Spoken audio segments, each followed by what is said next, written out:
Good afternoon. Good afternoon, Terry. This is Terence Clarke. That's with an E. With an E. With an E. Good to see you. Nice to see you. Thank you.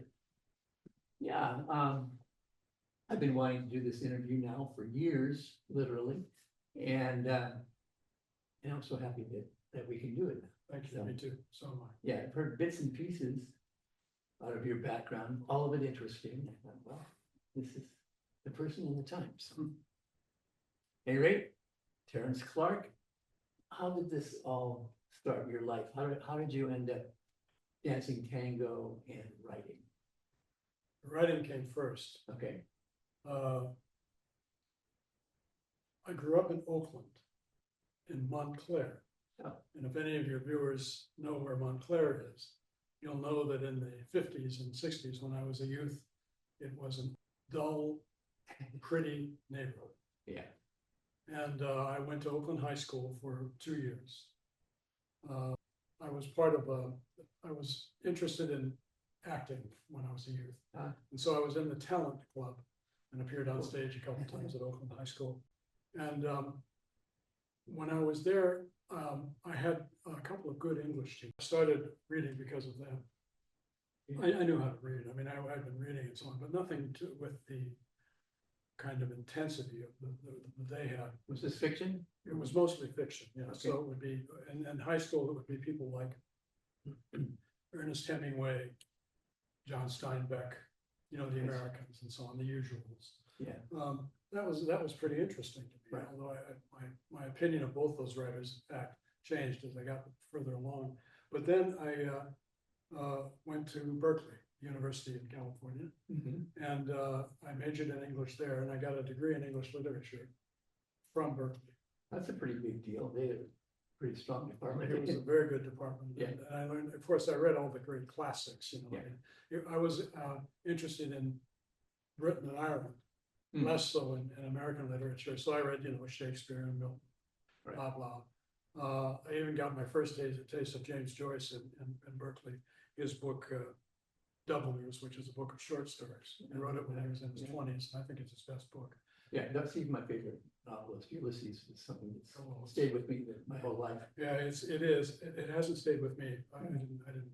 I liked some of it, especially the last long thing with Molly Bloom, but no, I cared for his earlier work. Yeah. But in any case, I went into the Peace Corps after that, and I was in Malaysia for 2 years in Sarawak, which is a state of Malaysia on the west coast of the island of Borneo. Yeah.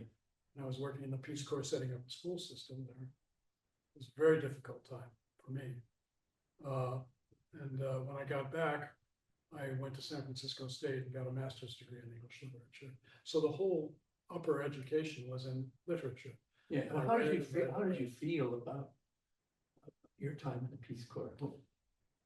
Well, at first I was thrilled. Yeah.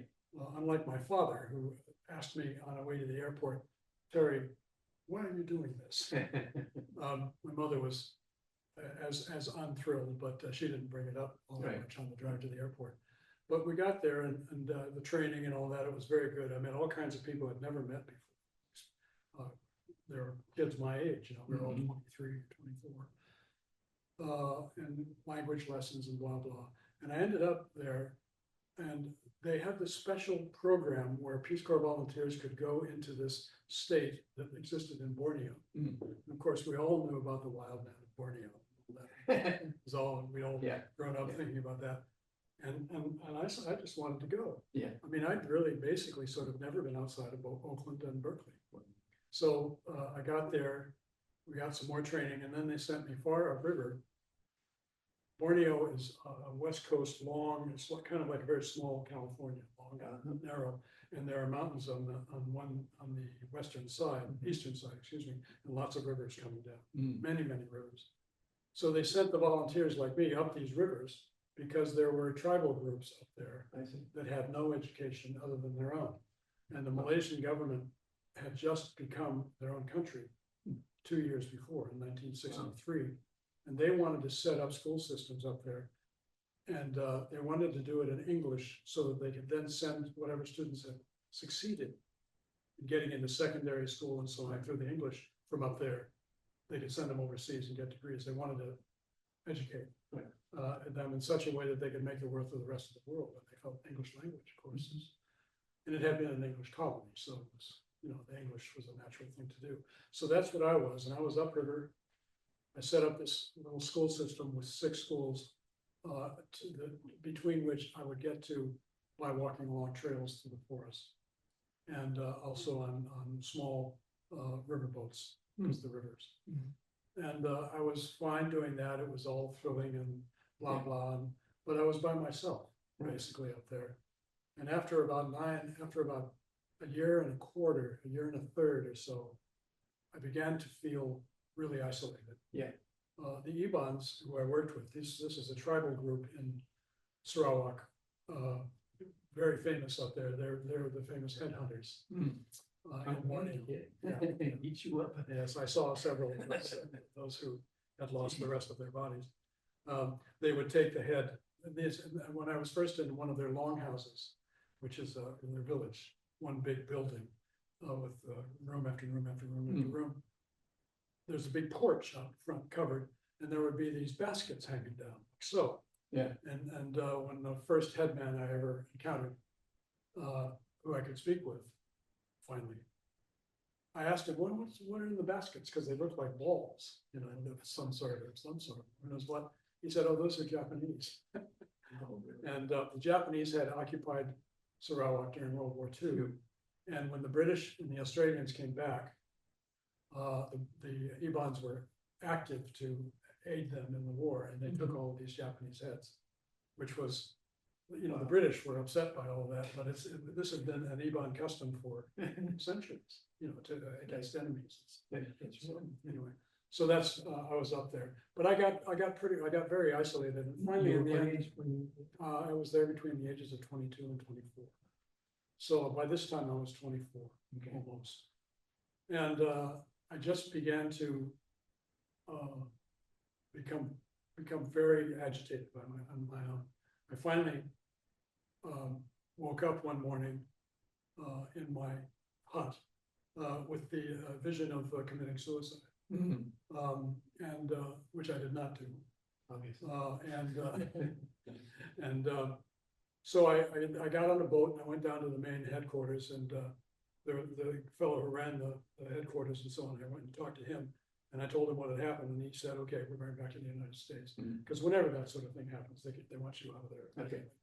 And so he flew with me back to Washington, and that was the end of my Peace Corps experience. So to answer your question, it's one of the most valuable things I ever did in my life. So how did it inform your writing or your Completely. We'll get to that. Okay. It was just so valuable to me because it opened myself up to, of course, the rest of the world. Yeah. But it also opened myself up to the possibility that I was more complex than I had thought I was because of the breakdown that I had. Yeah. Why did this happen? Why, I sort of was just a happy fellow when I was 12. So I had a lot of psychiatric help afterwards when I got back. Helped me tremendously in San Francisco when I came back. And it was then that I began to write. And at the age of, I don't know, 27 or so. Was it a psychologist, or it was a psychiatrist? Yeah. So did he use that as part of his? No. Writing was separate. No, but he asked me a jillion questions. And about what had happened and so on. So I was able to give him, over the course of 6 or 8 months that I was with him, the whole story. I mean, he wanted to know sort of like, what was it like minute to minute almost. I mean, it was really, I mean, what's this, what's that? When you talk about this, Terry, what does that mean? Right. What did that mean to them? Blah, blah. So what he did was he's able to pull out of me the whole story. That was greatly to my benefit because I hadn't understood the story myself. And that's why he was so valuable to me. Yeah. Cool. And then I started to write. When did you start? None of it, short stories, but none of it was any good. Yeah. I mean, anybody who's ever attempted to start writing knows how that can be.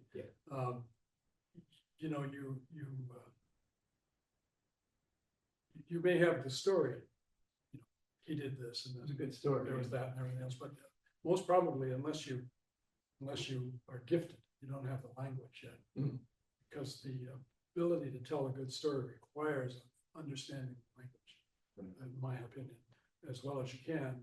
And, you know, I mean, I was still wondering what the hell happened. And I was just sort of writing things down, but none of it was very good. The adventure was there. It finally ended up being my first two books. So were you journaling or were you actually writing? No, I was writing stories based on my experiences. Okay.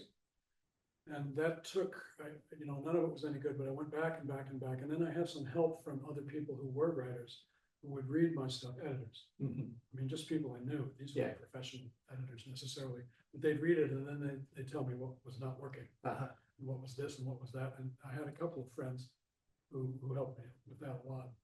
And finally, I had about 6 stories, all of which take place in Borneo, Western Borneo and Sarawak. I wanted to write about somebody who was older than me, Yeah. somebody who had real experience. So I made the main character about 38 or 39 and a State Department guy Mm. working in there, working with the British and working with Yeah. just a guy with much more experience and setting up school systems there.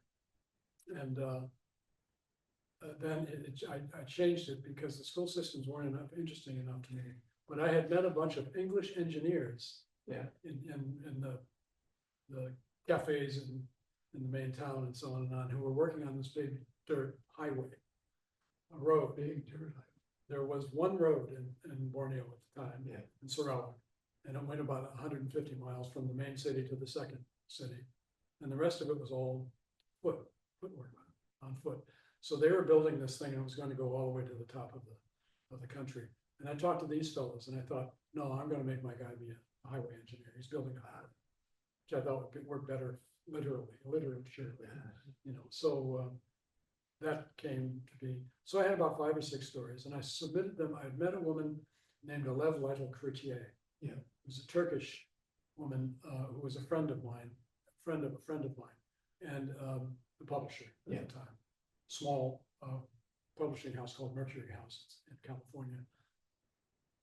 She read the stories and she called me up and asked me to come over. So I went over to visit her and she said, "These are terrific. Oh, really?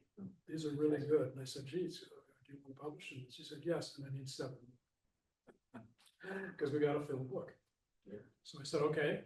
So I went back and I wrote, over the next 3 or 4 months, I wrote the next 7 stories. And that was my first book. And it was entitled The Day Nothing Happened. Mm. And it's going to be published next year in a new edition. So I'm real happy about that. So when you were a young man, and I'm sure you were quite attractive. So what did you do to meet women during that time? Did you go dancing? Oh, no, I couldn't dance a step. Really? No. I the only dance I've ever danced in my entire life, except for, high school, Yeah. is the Argentine tango. Oh, okay. And I didn't start that until I was about 60, Yeah. 59.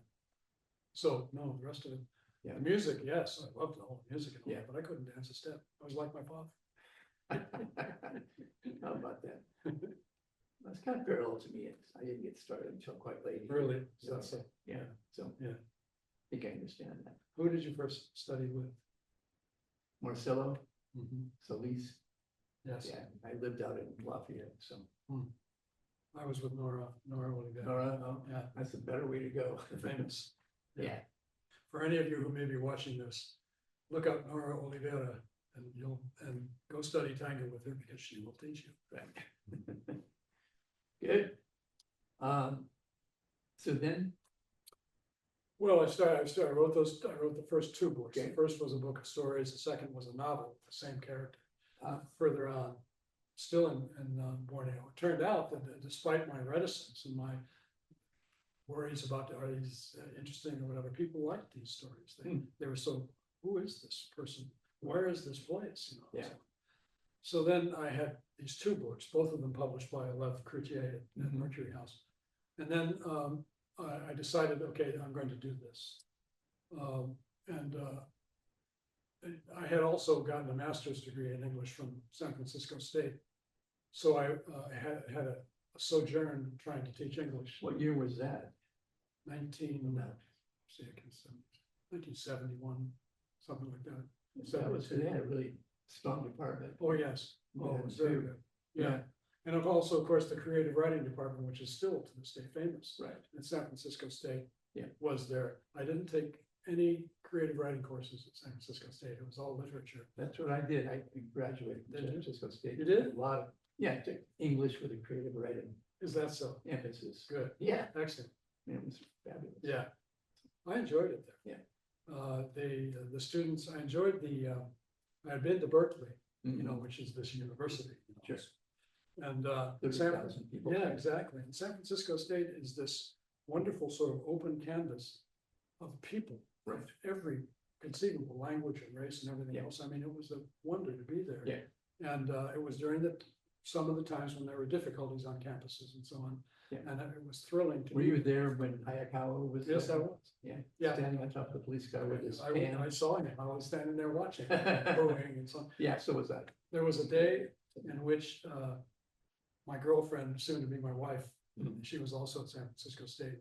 We were living in Berkeley and going to San Francisco State, and we had to pass through a police cordon to get out of Berkeley and through a police cordon to get into San Francisco State. That was only for a few days, but that was a thrill. Yeah, that's free speech movement. Free speech. At Berkeley, yeah. So, misspent youth.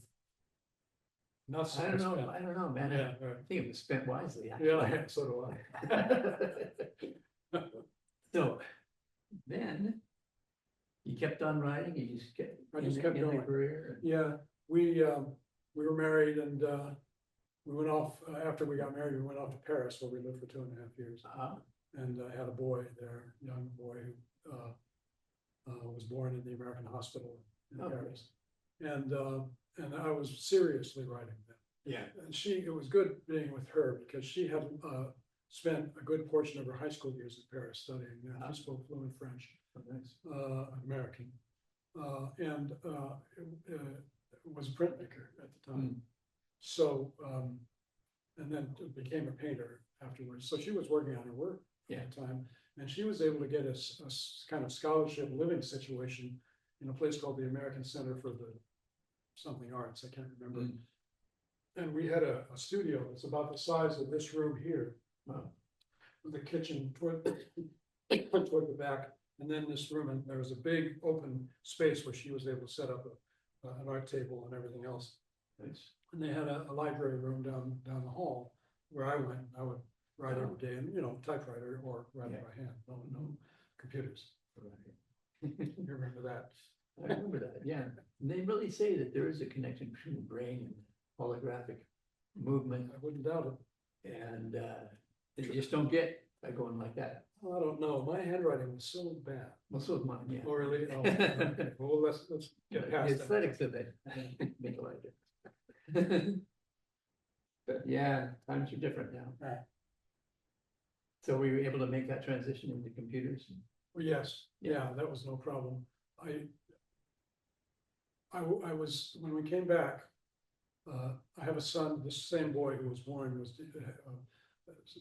had one day a big epileptic seizure when he was 3 years old. And he's had them several times a week ever since, and he's 53 now. Wow. So that has been a difficulty for all of us, especially for him since then.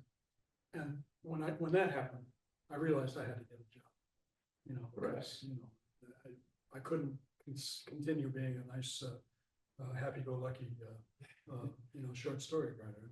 Right. So I had friends who were in the printing industry in San Francisco, commercial printing. So Yeah. it used to be all those manuals you'd get when you bought your first computer. Remember those? We printed those, and they also did those beautiful Jaguar full color things that when you go to buy your new Jaguar, you get one of those. Oh, yeah. Those are the most fun for me. Yeah. They're so beautiful. So I became a salesperson in one of those companies, and I was with them for 20 years. I had a whole business career, and in the course of that business career, I wrote 5 more books at lunch. No kidding, wow. Fantastic. Yeah. I was very proud of it. Yeah, So I was able to do both, focused. and then I was making money, and our son, Yeah. you know, we had him in all of the hospital situation and all of that, so I felt I was doing, at least something toward the right thing. And I think she thought so too. Yeah. I was happy with that. So that marriage didn't last forever? No, it didn't. It lasted, altogether, we were married for 23 years. Yeah. And eventually it did not last. But we still have a relationship because of our son. So, Yeah. And we both live in the Bay Area, so we talk to each other frequently about him. Right. And that's the sort of ongoing life story Mhm. that is the one constant through all this. Right. Yeah, there are only a few people that have known you for a long time, and they're pretty valuable. Yeah, isn't that the case? Isn't that the case? Yeah. I know, I mean, I was married for about the same amount of time, Mhm. have a son. My ex lives in Arizona, and but I see her all the time for grandkids, Yeah, well, how many grandkids have you? just two, but, That'll do. so I know how I'm really feeling. Yeah, that's great. How long have you and Sandra been married? 12 years, yeah, it's not actually legally married, but we've been together. I understand that. You Yeah. knew my Beatrice, didn't you? Of course. Yeah, Of course. I had a sweethearted woman named Beatrice Bowles who we lost 3 years ago. I was Yeah. with her for 20 years. And So that was another long term. another long term, yeah. Yeah. I As long as you I with your sort of wife. decided that I liked that kind of relationship. Yeah. I guess, seems like it. Yeah. So did you actually live together? No, actually, we didn't. We kept our separate abodes, Yeah, but we spent most of our time together. Yeah. Either at my place or her place, Yeah. and we traveled all the time and so on. I mean, we were a couple. we Yeah. really were. Yeah. There was that. I do think that sort of long-term relationship was something that I liked, I Yeah. enjoyed. well, how did you get started in tango? I was studying Spanish, With this person that I know? yes, Okay. with Sonia Fava, who is Mhm. the owner of and headmistress at Casa Hispana in San Francisco. Hmm. If you want to study Spanish, call Sonia at Casa Hispana. She will tell you how to do that. She's really something. And I met her because of this wish to study Spanish, and someone, I don't remember how that happened. Oh, I remember. I went to a Spanish language school Yeah. on Montgomery Street in San Francisco. It was owned by a Spanish woman. Mhm. And Sonia had just arrived from Argentina. She's from Rosario. Mhm. She had her whole upper education had been conducted in English. Mhm. So she had English as well as Spanish. And she was just a new teacher there. So she got assigned to me. And I had 2 words of Spanish, sí and no, and that was pretty much it. And I worked with her for many years. Mm. And she taught me basically to become fluent in Spanish. Okay. And I'm forever grateful to her for having done that. She had a party one night in 1990 at the school. Mhm. And she had asked all the students to come, and we were all there. And she said, I have a special treat for you. There's this woman in the Bay Area whose name is Nora Dinzelbacher. And she's Argentine. And I said, with a name like Dinzelbacher, she's Argentine. She said, yes, her husband. And she dances the Argentine tango, and she's going to bring her troupe, which turned out to be 6 or 8 people, Mhm. couples, to the party, and they're going to dance for us. So they came. And they put on about a half an hour show Yeah. to record a tango. I mean, now all of us have seen such shows. Right. And Nora herself at that time was dancing beautifully. I couldn't believe what I was seeing. Yeah. This was, I mean, someone, of course, I didn't dance, like I said, I never danced. And I said to myself, first of all, I said, under no circumstances will I ever be able to do that. But I watched and watched, and I was just overtaken by it. I mean, literally so, the music, Mhm. The Argentine tango is a very complicated social dance, as those of you who dance know. But it is extremely complicated. It's very difficult to do, Right. Especially at the beginning. And when I saw this, I thought, there's no way. But then I had a conversation with Nora afterwards. Sonia introduced me to Nora. Nora, by then I was, I had more than 2 words of Spanish. I had about 100, I think, maybe 2. But Nora's English was quite good, heavily accented, very good. So we talked and talked. And How old were you at that time? That moment? I was 60, 55. 55. Oh, so Yeah, it took a few years. yeah. Okay. And she said, I said, I'm interested. Mhm. And she said, well, you can come study with us.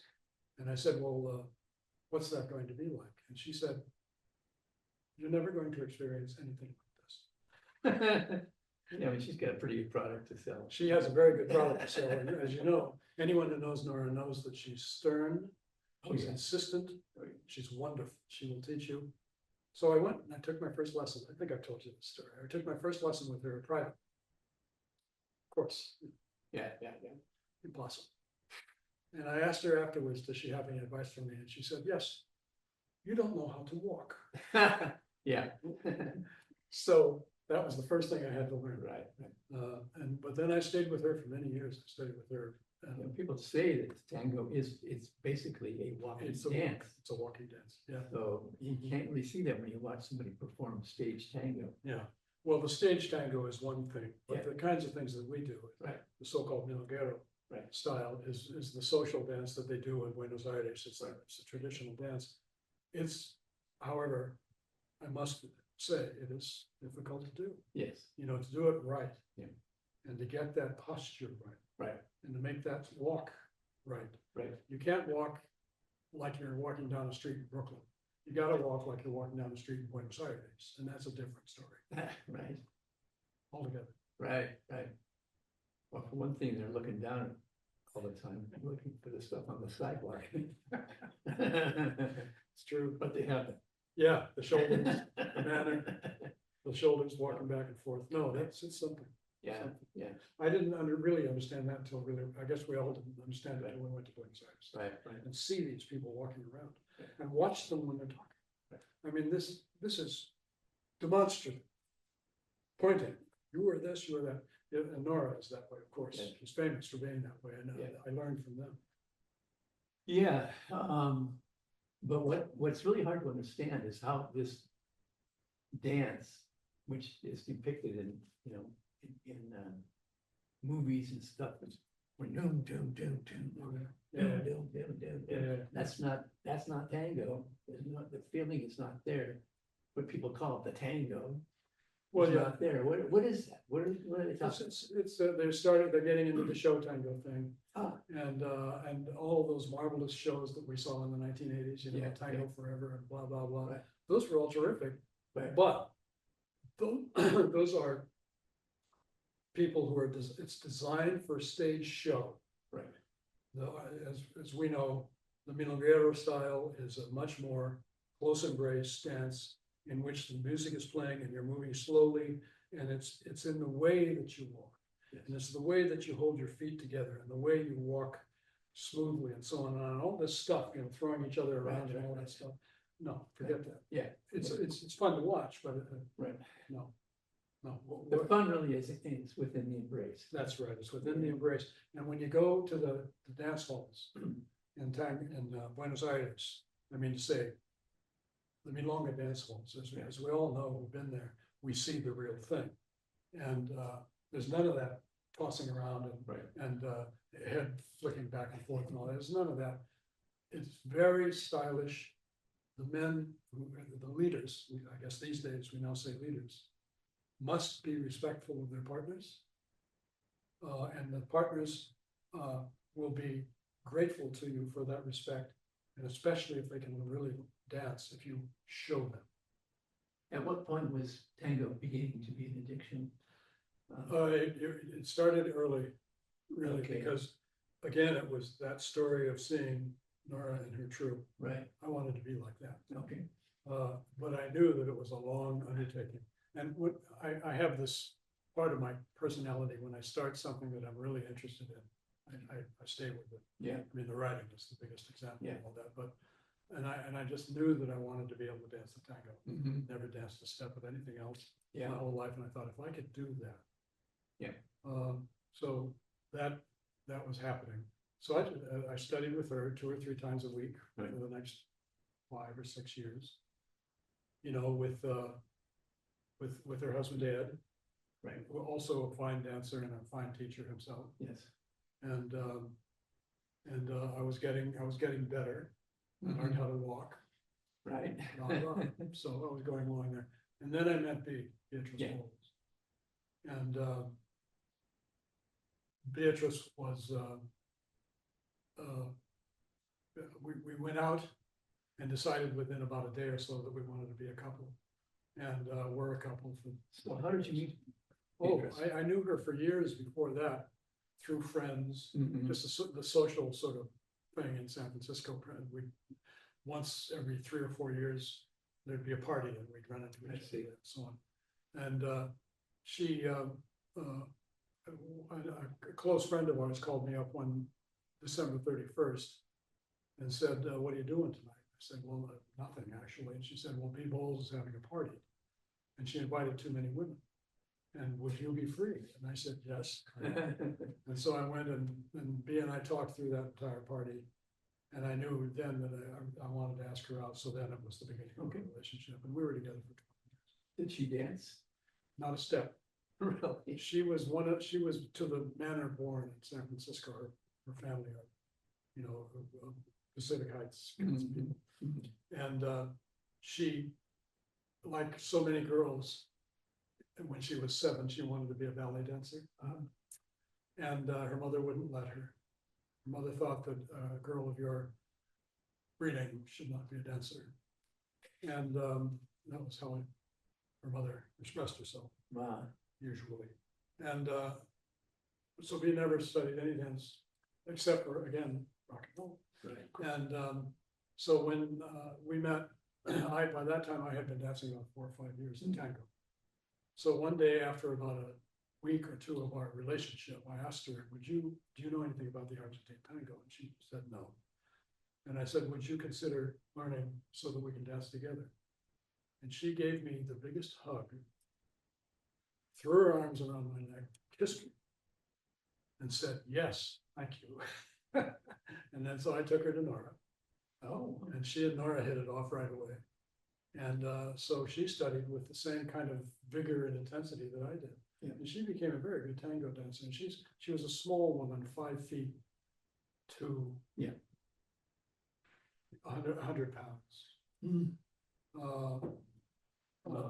But she You could have done aerials with her. yeah, I know, I could have tossed her around. But she learned how to dance, and it was really Great. fun dancing. It always was. Yeah. Especially once we both became good enough to be able to do it. Yes, B was not necessarily on the board of the Fine Arts Museums of San Francisco, but she knew many of the people who were. And we've been dancing in the milongas and blah, blah. And she said one day, why don't we go to the museums? I know the guy who runs the museum. Mm. She was close friends with him. And we'll propose that we do a milonga at the De Young. And of course, at the De Young Museum, for those of you who don't know, you walk in, there's this huge big floor, a huge stairway that goes up to a second area with balconies all over. You could put several hundred people in the floor. So we went to the museum. B did the explaining because she knew the fellow. She got about halfway through it and he said, yes, we'll do that. We want to do that. So on Friday nights at the museum at that time, it was free to get in for everybody. So we did them on Friday nights, once every 2 or 3 months. And we'd have 300 dances. It was very popular. Very popular. It was Yeah. incredible. Yeah. And then because the viewers, I mean, the other people were in there for free, sometimes we'd have 500, 600, 700 people looking, watching. And it was really something. And then we knew several of the musicians, local musicians, you know, Ramada, Yeah. Glenn Cortesa and others, locals, very good tango musicians. And so we had some of those milongas that were all recorded music, but others were Live music. live music with recorded music in between. Fantastic. It was fun. And there was a stage, and so we'd have some live stage dances and so on, and blah, blah. So we did that for about 2 or 3 years, and then sadly, the fellow who was running the museums passed away. And the person who came in afterwards, when we went back into re-pitch the idea to this new person, asked us the question, why would I want to do that? So we explained why, and it was a young woman, and she had no understanding of what we were talking about. So she said, "No, we're not going to do that." And that was the end of that. Really? Now it's been she's left, and there's a new person there now, and I'm thinking of trying to go back and doing it again. But it's been now 6 or 7 years or more since that all happened. So I don't know. You just have that one picture, maybe any kind of videos or anything? No, it's the only picture I've got is that, Yeah. which we took from up above, and what you see is these dancers there, and it's all in a swirling, blurred kind of thing. It's a beautiful. You know, I think that through houseTango.com, we can make some queries just to see about others. There's gotta be some images. Yeah. Or videos. Well, it was a wonderful thing to do. Yeah. So much fun. Yeah, to give you some kind of, to help you in your next presentation. Yeah, that's right. So that's how that happened. Yeah, okay. That was for 2 or 3 years. Yeah. So did that process help you to become even more addicted to, what does it mean to be addicted to this dance? Well, of course, it's different from drugs. I mean, No downsides that I can see. Of course, maybe I don't know. This addiction is one of great pleasure. Yeah, If you can get through the trial of learning how to dance the tango, that's right. which of course is a trial for many people. Yeah. For most people, I would say. But it's just the attraction, it's the movement, it's the music. Right. It's the way you hold yourself when you're dancing the tango. And the connection. The connection, Right. of course. Oh, yes, absolutely, yes. For sure. Yeah. Okay. So did you go through that period where you'd go out to dinner with people and, just people in your life, and maybe 1 or 2 would be dancers, tango dancers, and then the rest of them not. You're gonna get to be like 9 o'clock and stuff, and sitting around the table talking, and people start nodding off and looking at their watch, And then they say, "Well, honey, we gotta get going," I say, good, because there's a milonga starting at 9 o'clock. No, what I thought you were leading to was what happens after you come from the milonga. Oh, Go out to the restaurant or the cafe and it's midnight. Yeah, Uh, that's fun I too. can answer that more easily because I mean, we get out of Nora's class or we come from a milonga somewhere and go somewhere with 6 or 8 people. Yeah, Gather around a table, bottles of beer, a glass of wine. And it was just magic. Yeah. To talk about it all. And the laughter and so Right. fun. I've got, again, many close friends who friendship I cherish to this day. Right. Through those kinds of things. Fun. yeah, and I acquired so many more friends than I had just normally, Yeah, so. the camaraderie that comes from you're all in the same boat. Right. And you're trying to learn this thing. Right. And you're trying to understand what it means and how it works and so on, and you talk about all that. Yeah. It's fascinating. It's Yeah. fascinating. I I think think each lesson is a little incremental improvement, it's true. and you celebrate that. Yes, That's Yes. really good, man. That's Now I true. can do that. yes. Yeah. And then what's like when you begin to know the dance, it's like speaking a language fluently, all of a sudden you're able to communicate it at a level that's more natural. You're not just thinking about your steps and stuff, you're actually dancing. For me, that has happened, yes, over the years, yes, and over the last 10 years, I sort of feel that way. For me, it is the steps and all that, that's all one thing. Right. But as we were talking earlier a bit, I think, it has to do with the sense of what you're doing, the way you feel. It isn't the steps, it's the way you are looking at the dance and hearing the music. The pause, Oh, yeah. for me, is the most important step in the whole time. Yes. When you're standing there and the music is playing and you're waiting, and it never is for me anyway, it's never a solid pause. You're never standing stock still. Right. You're waiting. Right. So, and that, I mean, I just can't tell you from my own experience how lovely that is. Yes. And especially when you have someone in your arms. Yeah. And she's waiting. And when you begin to move, if you're the leader. Right. And as some of my partners have said, when you're waiting for the direction, that pause and that slow movement and then the movement finally is a big deal. Yeah. Big deal. Marvelous.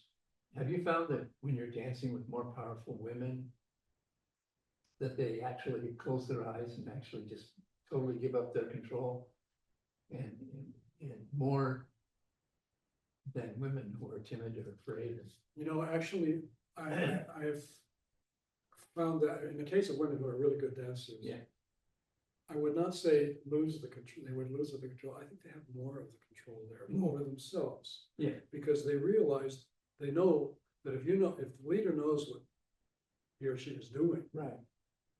they know what's coming and they can act in a very positive way.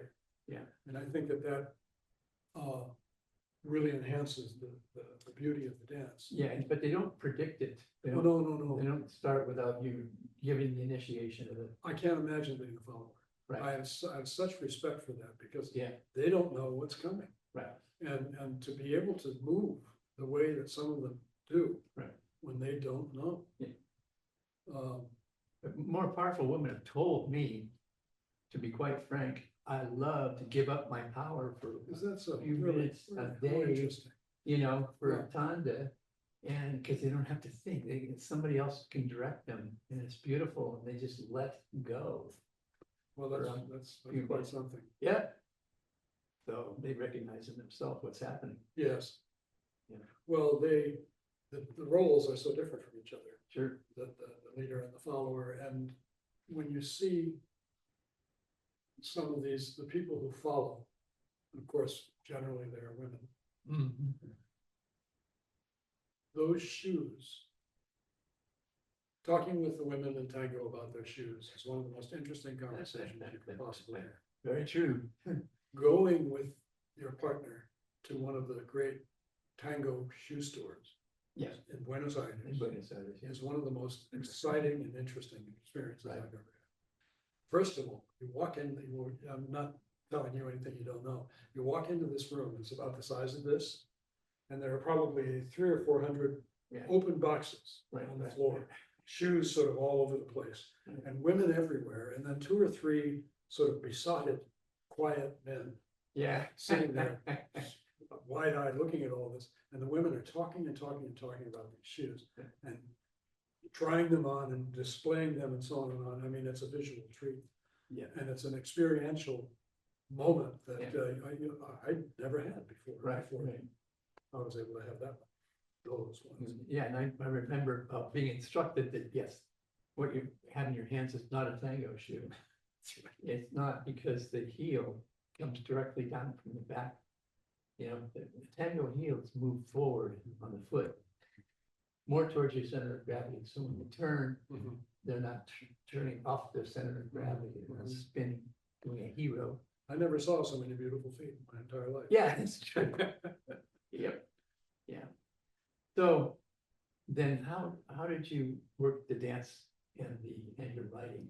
They're both passionate, passionate about both. Yeah, How they're were both they different? How Very, were they very the same? different.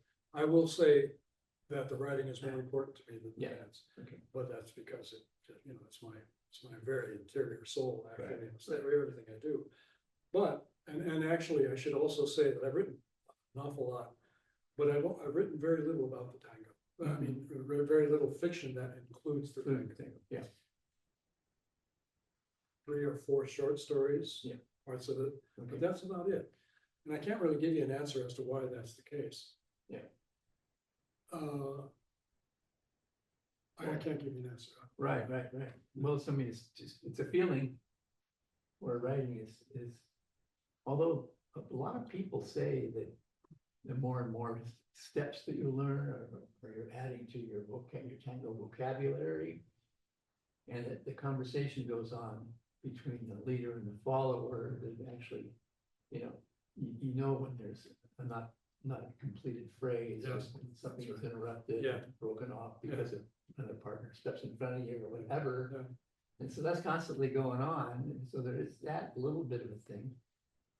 But there are such different experiences, I think, They really from, are. from a writer's point of view. Oh, yes, yeah, I think so. You have, I don't know if this is true. This is the first time I've ever thought about this in this way. Yeah. When you're writing something, you're sitting there on the keyboard, the computer, whatever it is, and you realize you've made a mistake. Yeah. You know, this sentence sucks, or what you've just explained in this paragraph is not in character with the person who's thinking it, right, Terry. Right? So you get to go back and redo it and redo it. Yeah. All my writing, my real writing takes place in the editing. The initial outpour is really just that, it's an outpour. Yeah. Everything that I do that makes the story into a final story takes place when I'm editing it. Yeah. So it's over and over and over and over. Yeah, yeah. So in the dance, like you say, we're going along and we're dancing and everything else, and then every now and then something will happen where, you know, I mislead the thing, or she doesn't get it, or something just happens, or whatever. But not infrequently, that mistake can lead you to something new, and you have to open your mind to that. Yeah. And not condemn yourself for it. And but it's not the same as in the writing thing where you go back and rewrite the whole damn thing. You know, it's I remember I went to Buenos Aires and lived down there for 6 months. Well, I started my novel and danced a lot, and had several private teachers, and all of the teachers that I had when I left after 6 months of working with them, they said that you're a real genius at one thing, and that is to recover from your own mistakes.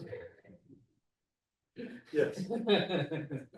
Did you believe Coming it? up with something. It was a kind of a backhanded compliment. Yeah. Right. That's very funny. Yeah. But I mean, that's the way it is. I mean, that's so much of the dance. You have to be able to start a step that you know how you're going to complete it, but then the space, it's an amorphic space, is that the right word? It's constantly changing dynamic space around you that you can dance into. And if you think about it, you blow it, because it changes so quickly. But your body senses that it's not going to happen the way you want, and so you just take a back step instead of a front step. Everything's fine. Yeah. You know. Yeah. And it just makes it good to be that. I mean, there's not a lot of areas in my life that I have that ability. You know. And if you can maintain that fluidity. Yeah. Movement. That's right, and make it look good, like it wasn't a mistake. Yeah. We all hope that's it. That's it. Sorry. So what else about tango and writing? Could I read a very short sequence? Sure. That includes the tango? Absolutely. It's from a story of mine that was in a book called San Francisco. Okay. It's a short story collection. Everything takes place in San Francisco. Okay.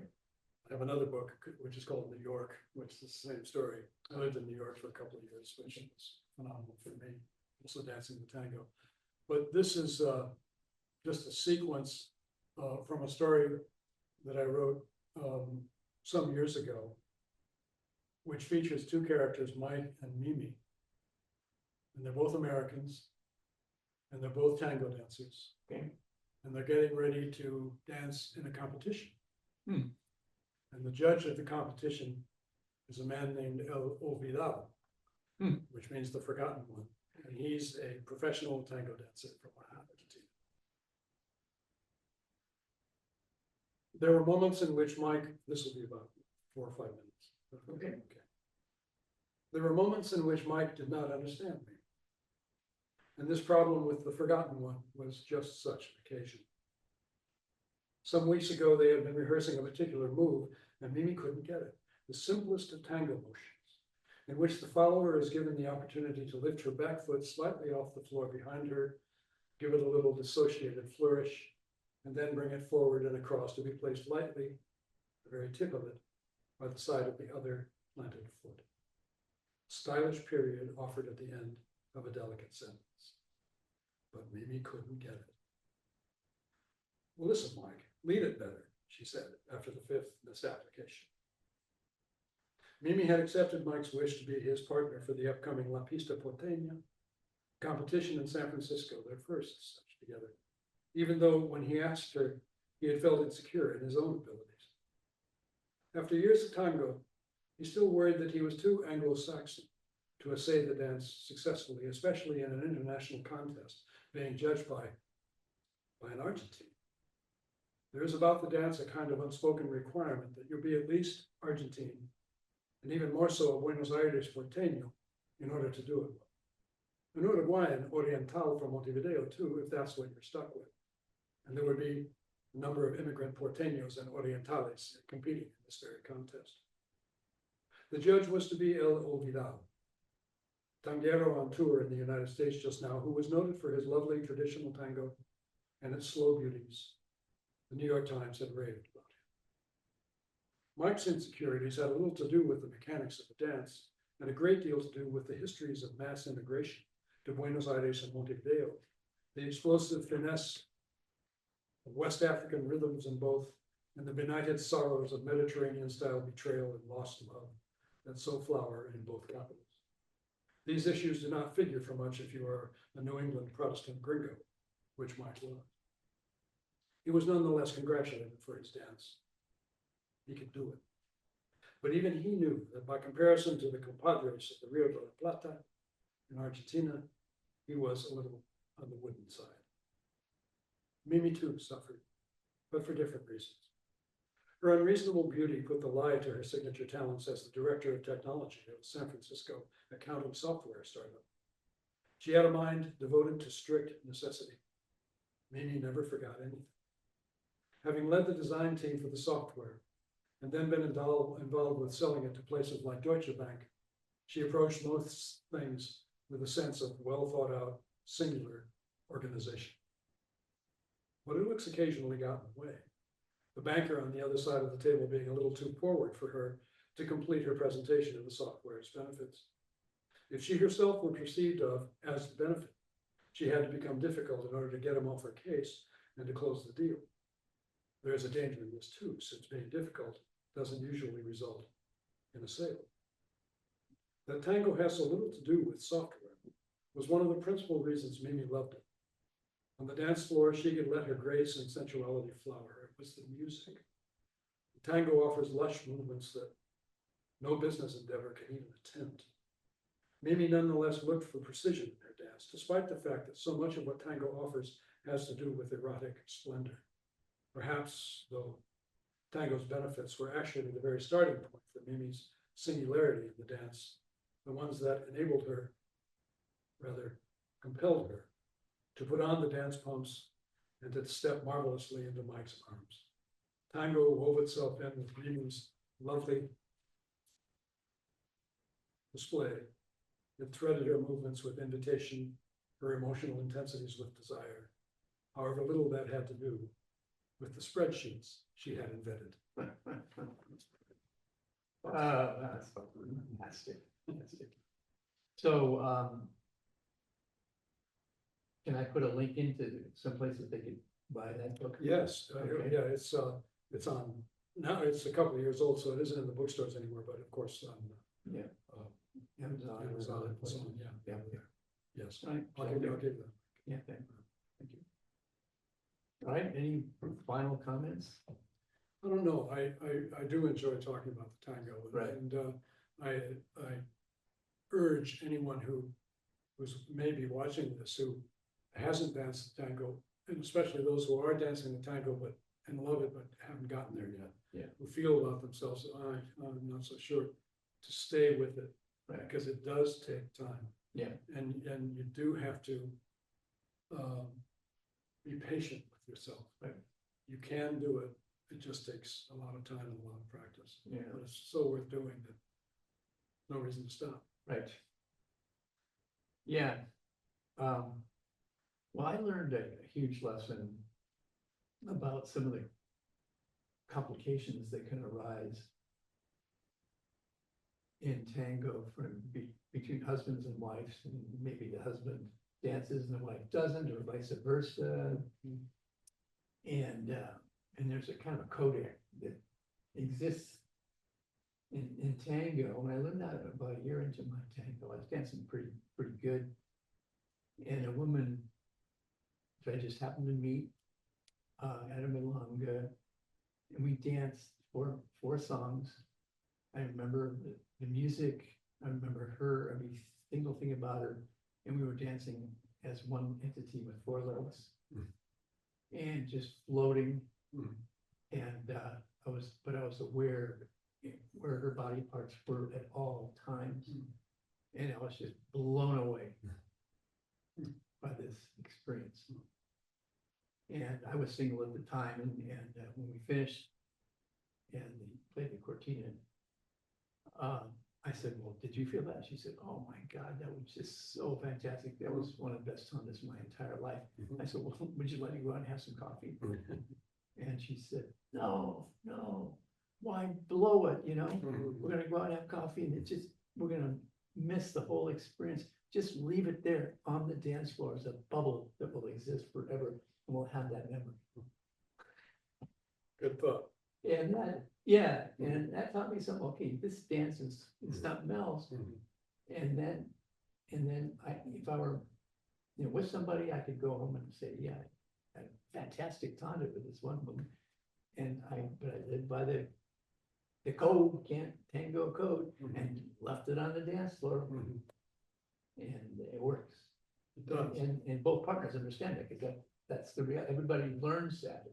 Good lesson to learn. You get feelings out there, both sides, and you know, yes, Yes. but there's something real there. I mean, you get to experience it at a very deep level.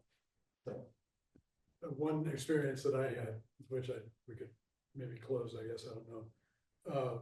When Beatrice and I were together, we studied once every week or two in a private lesson with the marvelous Lisette Pirelli. yes. Lisette, for anyone who may be watching this who doesn't know, is a marvel in San Francisco and in the East Bay, Berkeley and Oakland. And you should study with her. She's amazing. She's also a professional dancer who dances, when some star arrives from Buenos Aires and doesn't have a partner, Lisette will very often end up dancing with him, and that will do just as well as this person does. She would come to give us a lesson. And B and I were very close. We were dancing okay at the time, we were doing fine, but those lessons were so intense, especially with Lisette, who will come along and say, on the shoulders and so on, that I would become male and over intense. And fault finding, both with myself and with Beatrice. And that was a lesson. It took me a long time to get over that. And of course, it took me a lot longer to get over that. But one thing that I know about now is that is a wrong way to respond to your own ineptitude. If you feel you've made a mistake, if you think things are going off the rails, don't blame yourself, don't blame anybody else. Just wait, take it up again, and keep going, and do it again, and do it again, and do it again. Being angry with yourself and will just stop the wagon, and isn't worth wasting time. That's right. That's my last word. Okay. But I'm loving, this conversation, thinking about this time that we all live in politically. If I didn't have this conversation with you, with the rest of my friends, and being able to dance this tango, I'd be much worse off. Right. This has helped me get through the whole thing. I agree. Yes. Yeah. Anyway, thank you so much. Great. Thank you. I learned something. So did I. And Thanks for I the feel opportunity. better. I feel better. Thank you very much, Terry. Thank you.